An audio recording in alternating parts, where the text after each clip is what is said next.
Die lewe is mooi op 'n sagte, amper geheimsinnige manier. Die soort mooi wat jy nie altyd raak sien nie, waar dit jy vind wanneer jy dit die minste verwag. Soms sien jy dit nie, soms is jy moeg, te besig of net vol gedagtes. Dit is oukei. Die mooi stap nooit weg nie, dit wag vir jou. Skoonheid leef in klein, warm oomblikke. 'n Sagte lig wat deur 'n gordyn val, 'n wyntjie wat in jou hare roer, 'n arm om jou skouer, 'n hand wat jou nou vind sonder om te vra.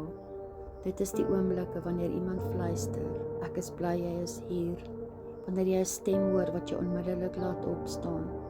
Dit is die teerheid van 'n glimlag wat net vir jou bedoel is.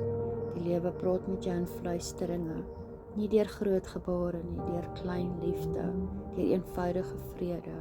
En selfs op dae wat swaar lê, kom die mooiste dinge nog steeds nader, op hulle eie tyd, op hulle eie manier.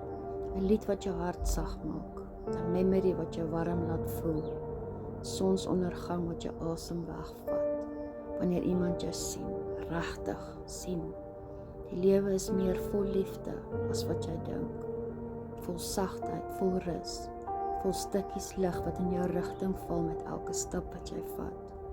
Moenie skaam wees om sag te wees nie. Die lewe se mooiste dele kom nie met geraas nie, dit kom met stilte. Sukkel jy soms om dit raak te sien.